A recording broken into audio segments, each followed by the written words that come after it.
Hello everyone, कैसे हो आप लोग। I hope you all are doing very well and आप लोग की प्रिपरेशन भी अच्छी चल रही होगी। एंड आई थिंक ये प्री का बहुत मुश्किल से मुझे लगता है 20 डेज रिमेन रह गए होंगे आप लोगों के।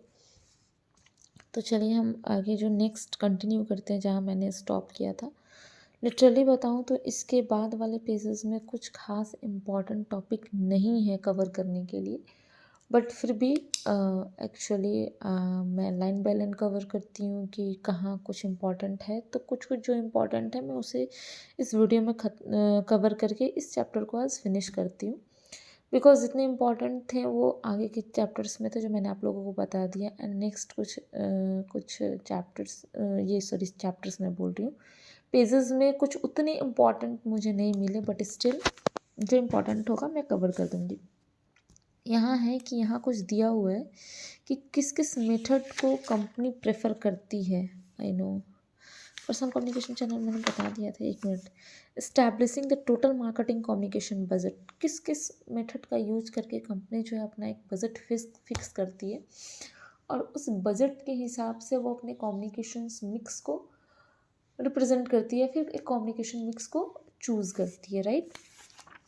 तो यहाँ सबसे पहला है आपका अफोर्डेबल मेथड।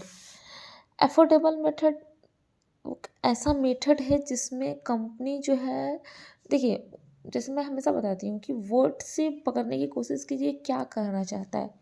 तो ऐसा मेथड जिसमें कंपनी मतलब एक ऐसा कम्युनिकेशन मिक्स रखती है ना जिसको वो अफोर्ड कर सके। अच्छा, कम्युनिकेशन मिक्स क्या है? कम्युनिकेशन मिक्स ये है ना कि जिसके थ्रू आप अपने प्रोडक्ट को कस्टमर तक कम्युनिकेट कर पा रहे हो, है ना। तो यहाँ एक अफोर्डेबल मेथड होता है जिसमें सेल्स वॉल्यूम को डिसाइड करते हुए कंपनी जो है ना एक एक ऐसा कम्युनिकेशन मिक्स को प्रेफर करती है जो वो अफोर्ड कर सके। देन है परसेंटेज ऑफ सेल्स मेथड। यहाँ कंपनी सेल्स पे फोकस करती है, उसका मेन फोकस होता है कि किसी भी तरह से जिस तरह का भी हम कम्युनिकेशन मिक्स यूज़ करें, हमारा जो है sorry I am really sorry guys कि पता नहीं क्यों मैं जब भी वीडियो बनाती हूँ ना मुझे भयंकर वाली नींद आती है। मैं पानी लेके बैठती हूँ, पानी पी के बैठती हूँ, पर पता नहीं क्यों आदत से छूट गई है ना, पढ़ाई लिखाई से एकदम पीछा ही छूट गया, हो ही नहीं पाता। I am really sorry about this. Okay, तो परसेंटेज ऑफ सेल्स मेथड में होता है कि हम एक मिनिमम मतलब कंपनी ना सेल्स पे फोकस करती है। इस कम्युनिकेशन मिक्स में उसका मेन फोकस होता है सेल्स। मतलब कंपनी सोचती है कि इस किस तरह से किस कम्युनिकेशन मिक्स का यूज़ करके हम सेल्स को बढ़ा सके। जैसे जब आप लोग इसको पढ़ोगे ना तो आप लोग को थोड़ा सा वो आएगा आइडिया। जैसे यहाँ दिया हुआ है कि some company set communication expenditure at specified percentage of, मतलब कुछ कंपनी जो होती है वो कम्युनिकेशन क्या बोल रहा है, एक minute sorry, communication expenditure at a specified percentage of current और एंटिसिपेटेड सेल्स और द सेलिंग प्राइस, है ना। मतलब अपने सेलिंग प्राइस का मतलब कहने का मतलब निचोड़ वही हुआ इसका। फिर है कम्पिटिटिव प्रायोरिटी मेथड। यहाँ जो होता है ना, कम्पिटिटर्स के प्राइस को प्रायोरिटी दिया जाता है कि वो किस तरह के किस तरह के वो प्राइस मार्केट किस तरह की वो प्राइस मार्केट में लेके आ रहा है। तो कम्पिटिटिव प्रायोरिटी मेथड का मतलब कम्पिटिटर्स के प्राइस को ध्यान में रखते हुए जब कम्युनिकेशन बजट हम लोग फिक्स करते हैं तो उसको कहा जाता है कम्पिटिटिव प्रायोरिटी मेथड। देन है ऑब्जेक्टिव एंड टास्क मेथड। मतलब हमने एक ये ऑब्जेक्टिव डिसाइड किया, उस बेसिस पे हम काम करेंगे, उसको ध्यान में रखते हुए जब कोई कम्युनिकेशन मिक्स या कम्युनिकेशन बजट जब कंपनी बनाती है तो उसको कहते हैं हम लोग ऑब्जेक्टिव एंड टास्क मेथड। तो आप लोग ये बस याद रखो कि आपका एक अफोर्डेबल मेथड होता है, एक परसेंटेज ऑफ सेल्स मेथड होता है, कम्पिटिटिव प्रायोरिटी मेथड होता है, ऑब्जेक्टिव एंड टास्क मेथड होता है, ठीक है। देन होता है सिलेक्टिंग द मार्केटिंग मिक्स। तब कंपनी मार्केटिंग मिक्स को सिलेक्ट करती है। अब मार्केटिंग मिक्स में बहुत सारी है। मार्केटिंग मिक्स की कम्युनिकेशन मिक्स मैंने गलत पढ़ दिया क्या, कम्युनिकेशन मिक्स सॉरी। तो characteristics of the marketing communication mix का क्या क्या कैरेक्टरिस्टिक है, तो देखिए इसमें जैसे बोल रहा है कि each communication tool has its own characteristics and cost. We will review there. सारे जो जो कम्युनिकेशन मिक्स हैं उन सारे, यानी प्रमोशनल मिक्स भी हम लोग बोल सकते हैं, नहीं प्रमोशनल मिक्स नहीं है, कम्युनिकेशन मिक्स है सॉरी। तो कौन कौन सा है कम्युनिकेशन मिक्स, जैसे एडवर्टाइजिंग है, सेल्स प्रमोशंस है, इवेंट्स एंड एक्सपीरियंसेस है, पब्लिक एंड पब्लिसिटी है, देन है online and social media marketing, mobile marketing, direct and database marketing, personal selling.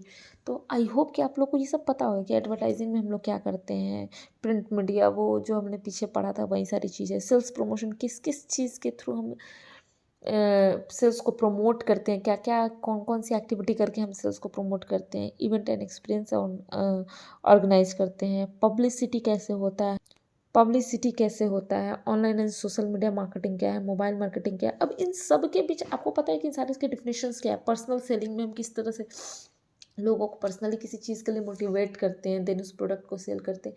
ये सारी चीज़ें आपको पता है, इसमें आपको जानने की क्या ज़रूरत है, मैं बस वो आप लोग को डिटरमाइन करूँगी, केवल मैं वो बताऊँगी। Then factor in setting marketing communication, वो फैक्टर्स दिया हुआ है, देखिए यहाँ एक वर्ड्स यहाँ दिया है, प्रोडक्ट लाइफ साइकिल स्टेज।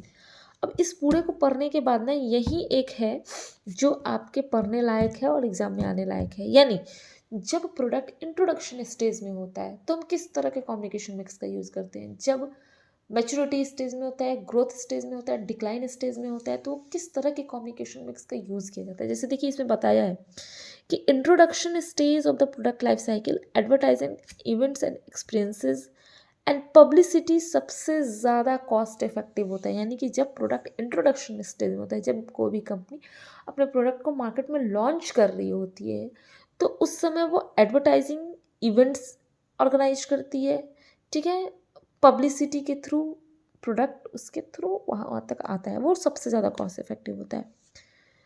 फिर कह रहे हैं कि जब कंपनी ग्रोथ स्टेज में होती है तो क्या होता है, इंटरैक्टिव मार्केटिंग, जब वो मैच्योरिटी स्टेज में होता है तो personal selling, all are become more important, and then वो सेल्स प्रमोशन जब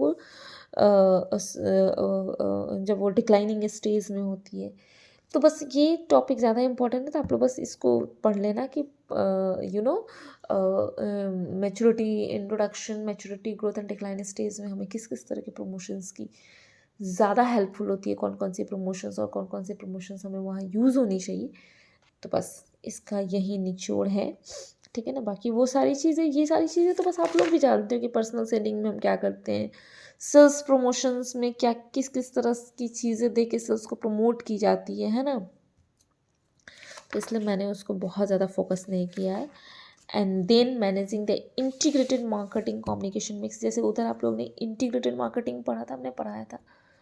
तो इंटीग्रेटेड मार्केटिंग में क्या था कि सारी चीज़ों को इंटीग्रेट कर देना, माने सारी चीज़ों को मिलाकर मार्केटिंग करना, सारी चीज़ों को मिलाकर मार्केटिंग करना मतलब प्रोडक्ट, प्राइस प्लस प्रमोशन, सब चीज़ों को ध्यान में रखते हुए। तो उसी तरह है इंटीग्रेटेड मार्केटिंग कम्युनिकेशन प्रोसेस, मतलब सारे कम्युनिकेशन प्रोसेस को ध्यान में रखते हुए जब हम लोग मार्केटिंग करते हैं तो वही आपका कहलाता है integrated market communication process. Then इस पेज में मुझे बहुत ज़्यादा इम्पोर्टेंट कुछ नहीं मिला।